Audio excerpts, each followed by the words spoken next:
हाय, नमस्कार दोस्तों। इस यूट्यूब चैनल में आपका फिर से स्वागत है। आज हम हिंदी विषय पर हिंदी विषय की कुछ महत्वपूर्ण विषयों पर चर्चा करेंगे। जैसे पठन क्या है? तो पठन में जैसे कोई लेखक है, वो अपने विचारों को प्रतीकों के माध्यम से लिख सकता है, लिपि के माध्यम से लिख सकता है, किसी भाषा की लिपि से।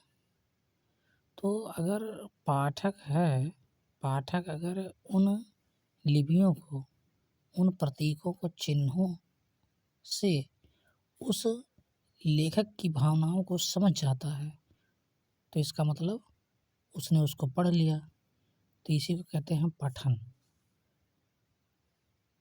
और ये कितने प्रकार का होता है? तो ये 2 प्रकार का होता है मौखिक रूप से।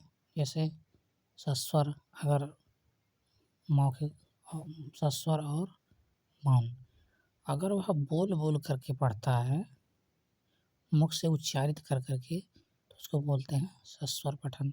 और अगर वह अंतर्मनन करते हुए पढ़ता है, तो उसको बोलते हैं मौन पठन।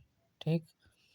और दूसरा है चिंतन, और मतलब काफ़ी उच्च स्तर का पठन जो होता है, वो होता है गहन पठन। गहन पठन में क्या कहते हैं? गहन पठन में वह पढ़ते हुए उसके विषय के कलात्मक पक्ष को, भावनात्मक पक्ष को, लेखक का उद्देश्य क्या है, इन सब बातों का जब वह ध्यान में रख करके इन सब आयामों पर उसको कसता है, तो उसको कहते हैं गहन पठन। और व्यापक पठन में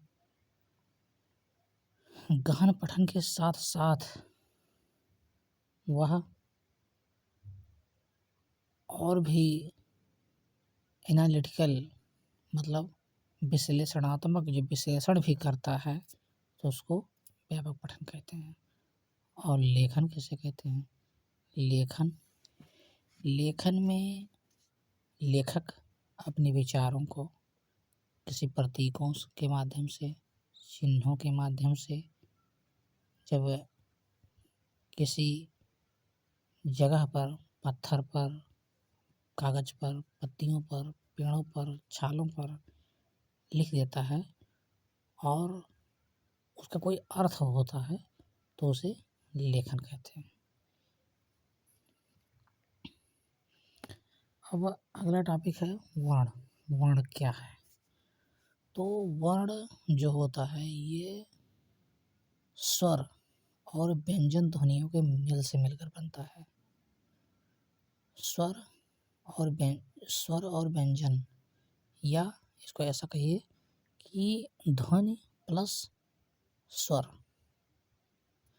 जैसे का हलंत आ, तो इस का हलंत ये ध्वनि है, लेकिन का प्लस का हलंत का प्लस आ बराबर का, तो का जो फाइनल आउटकम प्राप्त हुआ उसको कहेंगे वर्ण।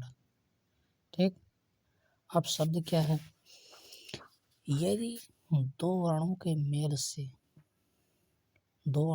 मेल से जो बने और उसका कुछ अर्थ हो, सार्थक अर्थ हो, तो उसको शब्द कहते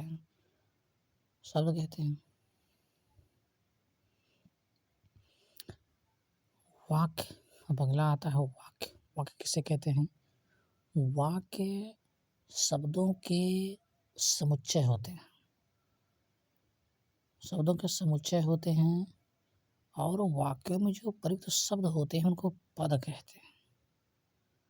और पद क्रम क्या होते हैं? पद, यदि जो वाक्य में पद होते हैं, अर्थात शब्द होते हैं, उनको अगर आगे पीछे रखा जाए तो उसका सार्थक अर्थ नहीं मिलता है।